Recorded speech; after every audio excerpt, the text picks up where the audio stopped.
के बना के लेके लियावल गई। लेकिन आज करत के साथी मन के तू ही बड़ा, बस संभार के रखिया भाई, बहुत बढ़िया बा। घर वाला सामान जैसन होखे। अरे माल गोदाम में करो से बढ़िया। मतलब घर वाला सामान से तोहरा का मतलब है? अरे माल गोदाम में रखल लो भैया, जाके चेक कर ला ई माल गोदाम में, तू न सुधरबा। आवा भी आ कार्यक्रम के शुरुआत होके, और कार्यक्रम के शुरुआत में भक्ति भजन से शुरुआत होके, काहे की कोनो भी काम लोग करेला तो अपने अपने आराध्य देवी देवता के मनावेला। वैसे ही हमन के कलाकार गवैया बजवैया एक आध लाइन के अपने इष्ट देवी देवता के गोहरा लेहिला। चलिए आवा भी मिजाज बना ला और वंदना के लिए बना ला। कैसे?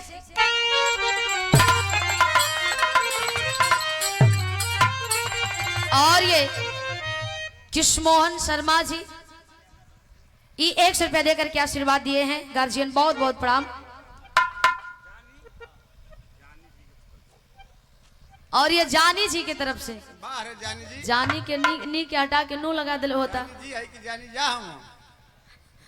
ये 100 रुपया दिहल गई, बहुत बहुत धन्यवाद बा।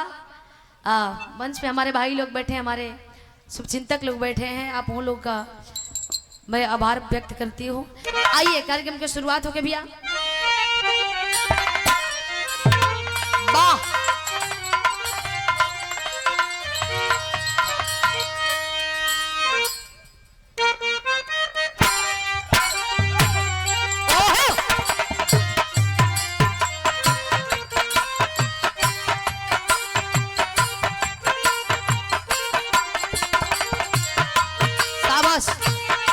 ढोलक का आगे वाला में थोड़ा इको बाउकरा के कम कर दो।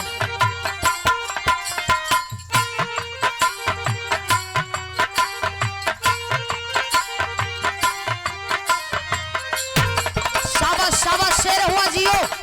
अरे छिया छिया भैया।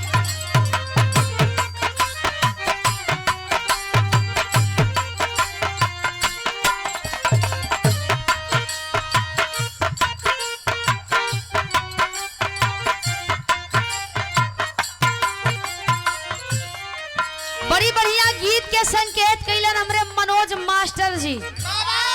खूबी यह कि एगो नाम रखीला मनोज मास्टर जी, तो दोनों लोग ताकेलन, काहे कि दोनों दाएं बाएं जे बैठल बाड़ा दोनों लोगन के नाम राशि एक ही हो। एगो छोटा एगो बड़ा,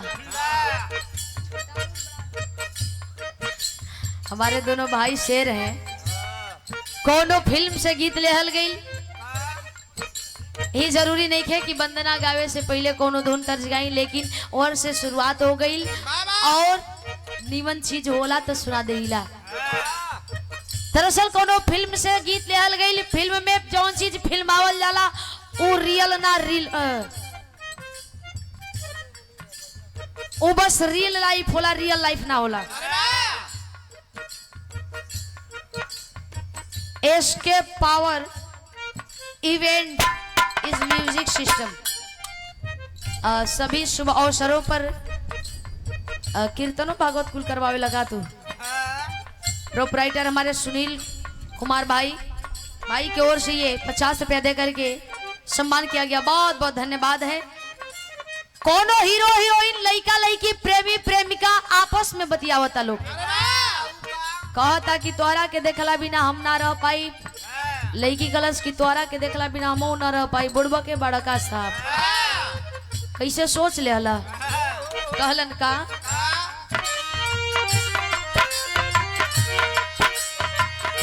हो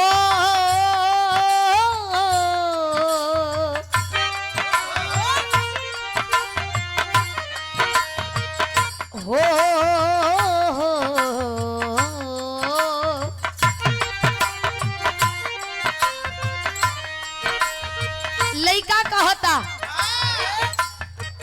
जन्मदायिनी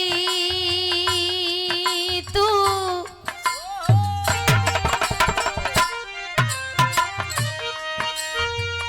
माई का आ बेटवा का ऐसन रिश्ता है, माई बेटा बेटी जन्म देवेले, उ मतारी अपने सुंदरता के खो देवेले, उ बाप अपने जिंदगी के अहम भूमिका निभावेलन, पूरा जिंदगी के दाव पर लगा देवेलन, दिन रात मेहनत मजदूरी करके और अपने बेटवा अपने बेटियन के उज्जवल भविष्य खातिर हर कुछ कर गुजर जालन। सत्तन बाबू के तरफ से 100 रुपया दे के आशीर्वाद दिल गई। बहुत बहुत प्रणाम बा। काफी लोग धर्मेंद्र जी के गांव से भी आई रही हैं, कुल चल गई का लोग। ए भैया, लेकिन वो हीरो हीरोइन आपस में बतियाओ तड़े, खा तड़े। देखा जकरा के प्यार मोहब्बत का रोग लग जाला वो छोड़ौलो से ना छूटेला। और वैसे भी उमस बड़ा ज्यादा बा। कितना जानी प्यारे में तो भीतर चल गई ना, है ना? आहो। तू काहे बाँच गईला? हम नहीं ना जाई। देखिए भैया कहीं हन करता कहे का तनी आगे से शांति रहा। भैया भैया भैया भैया भाई भाई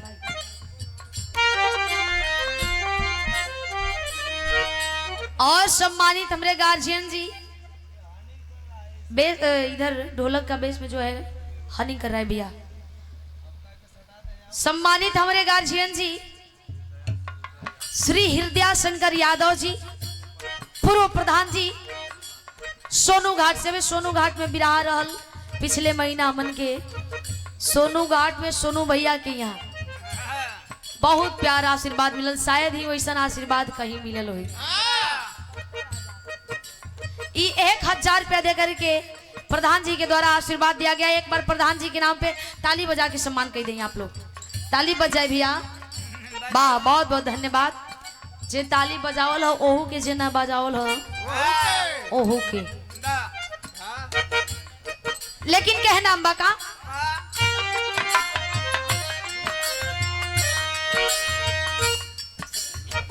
तेरे संग प्यार में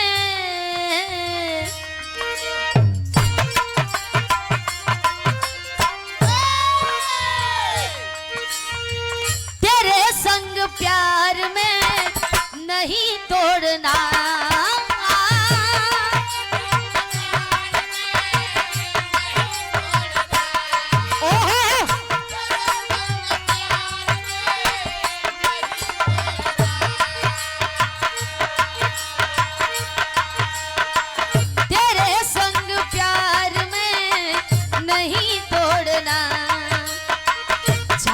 तेरे पीछे जग, चाहे तेरे पीछे जग पड़े छोड़ना।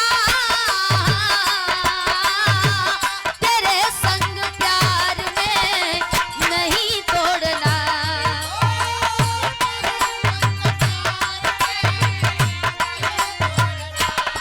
जियो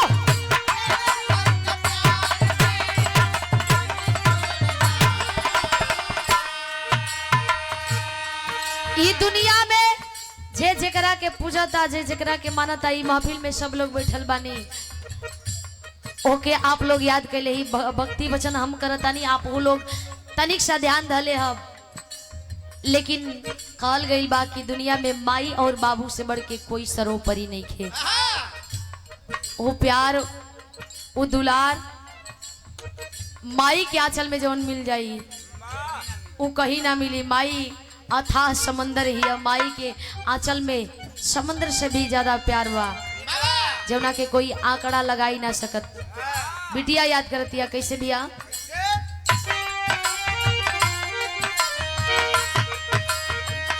ए जननी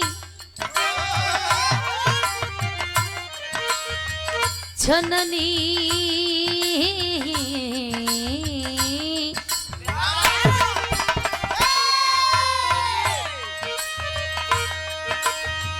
जन्मदायिनी तू,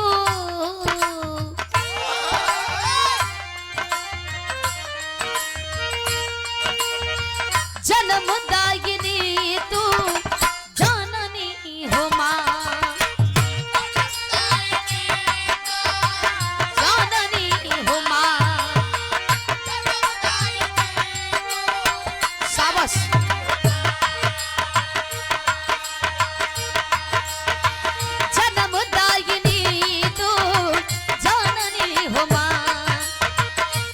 तेरी महिमा से, तेरी महिमा से ये चलता जहां, जन्मदायिनी तू जननी हो मां।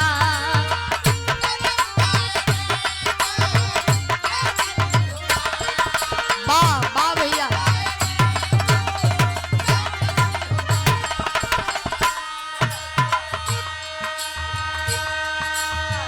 जन्म दे के एहसान कैले बाड़ू, ई शरीर के एक एक रोम रोम खतरा खतरा ई शरीर के पूरा न्यौछावर के दी तोरे ऊपर, फिर भी कम बा। चाहे वो माई हमार होखस, चाहे आपका होखस, चाहे हमरे जयप्रकाश भैया का होखस, चाहे धर्मेंद्र जी का होखस, चाहे कोई के माई बाबू होखस। माई बाबू से बढ़ के दुनिया में कोई नहीं खे। पहला गुरु पहला भगवान माई बाबू बोलन। अंतरा के अंतराल में कहना बका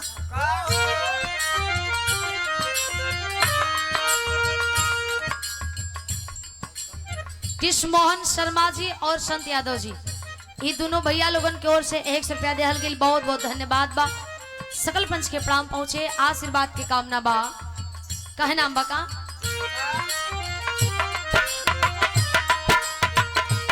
मीठी बनिया निकले जबनिया से, ये हमरे गुरु लोगन का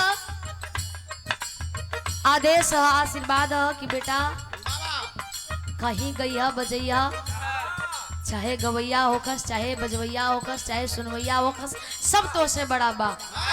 अपने बोली से कोई के ठेस मत पहुंचे दिया। बोली में मधुरता होके, मिठास होके। भैया भैया कहल जाला कि जे बोली में मिठास लेके बोले ला का रात दिन मिठाई खाला नहीं, मिठाई खात होके या बोली में कड़वाहट होके कोनो फायदा नहीं खे। अरे वो तीखा मरचाइए खात हो के बोली बोले खाए भैया, देख ला बोली बोलत होके तो लगे कि रस टपकता, मिश्रियों से मीठ लगे। भाई देख ला भाई, कहे नाम बाका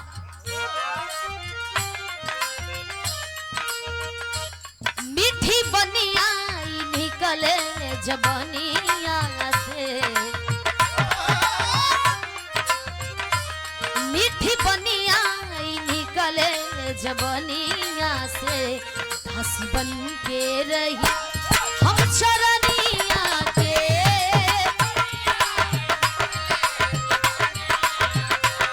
हंसी बन के रही हम चरनिया के।